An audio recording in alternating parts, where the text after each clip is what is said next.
This week on Squid Squad, we're gonna be going over Super House of the Dead Ninjas. There's no the in it, man. I tried to put the in there. It flows a little bit better.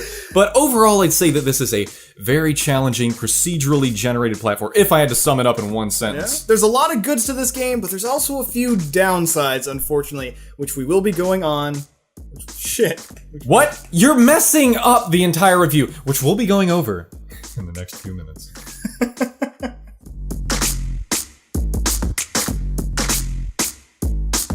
So for the goods, what would you say is the first, good thing about this game? Well, the game is really fast-paced. I completely agree. You're pretty much running through the entire game. And also, if you kill guys fast enough, you get, this super mode, which lets you cut through everything. And you're also invincible when you have it on. Yeah, which is kind of nice. And the more enemies you kill while you have it on, the longer it lasts. Yeah, which is always a cool plus. Really cool, unique, sort of...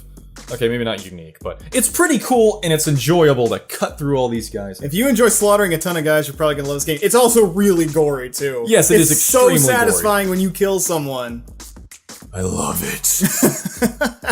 There's also a lot of weapons and upgrades in the game, which can make it feel each run a little different, you know? The weapons and upgrades add a nice touch. In case you have maybe a different style of play that you want to approach the game with, maybe you want to take it back a little bit further and throw in a whip. Maybe you want to, BDSM the game up, just whip them to death, man. Yeah, just give them a little whip, maybe it gets them a little excited, you know? Yeah, it's fine. Gets them to move out of your way, you never know. You just gotta kind of figure out what type of enemy you're going up against. What you have in the game is you have a melee weapon, you have a throwing weapon, and then you also have a magic spell? Wasn't that it? Yeah, the magic spell is kind of cool. It just gives a little bit of a graphical approach to making the game look a little interesting. It also kills everything on the screen for the most part. The only thing that allows you to rank up your rage point system, though, which allows you to turn invincible and run super fast and kill everything, is your actual sword, though. Yeah, your sword, your whip, the melee weapon that you have, which kinda sucks, but it's still pretty cool. I think it really balances out the game, ultimately. Yeah, if you could just throw stuff constantly, it'd be a little okay. The controls in this game are pretty much flawless. I don't think I have a problem with any of it, honestly. Yeah, the controls are really tight. They're tight like my...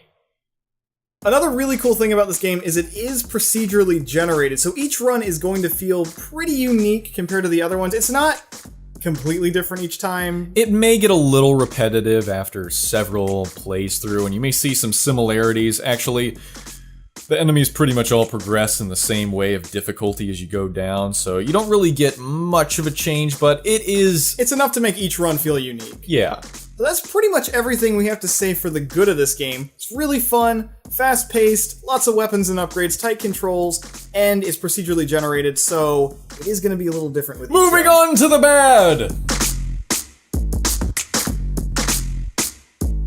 First thing we have to say about this game is that the price is too high, in my opinion. This is pretty much the main problem with the game. Yeah. I really do not think that you get enough content for how much you're paying. You're paying about $7, and we probably played the game a little bit over an hour before we started to get kind of... We unlocked about half of the content in the game, and it was just, there wasn't much of a point in going back and playing it again. Yeah, you really, when you got something, you get a skin or something, it was really just a different shade in your Not even way a you big look. change in the shade. Not a big change at all. Really wouldn't say that it's $7 worthy. I think you could pick up maybe Isaac or something, which is a lot cheaper. But, Yeah.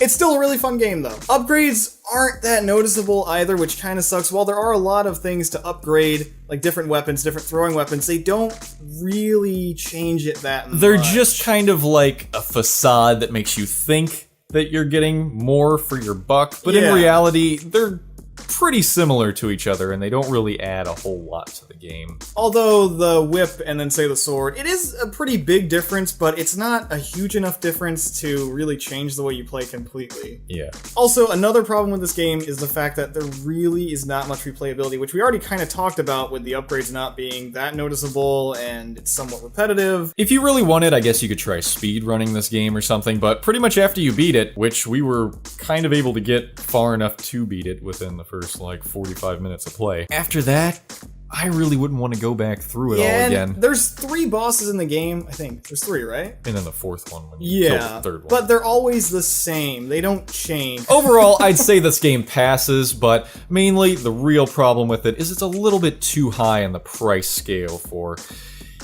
it's minimal amount of content. But if you want a pretty fun, gratifying game, and you want to drop down $7, this is definitely a buy. I had fun with it. I don't really regret spending $7 on it, but I just feel like it might be a little too expensive for the amount of content that it gives you. Thank you guys for watching Squid Squad. If you would like to see more, please hit that thumbs up button. And if we get to 4K likes, I'll lick Dylan's nipples. Yeah, you will. I'll lick his nipples too. Also, you can leave what game you'd like to see us review next in the comments section below. So. We are mainly looking for indie games, so don't... Shut the fuck up!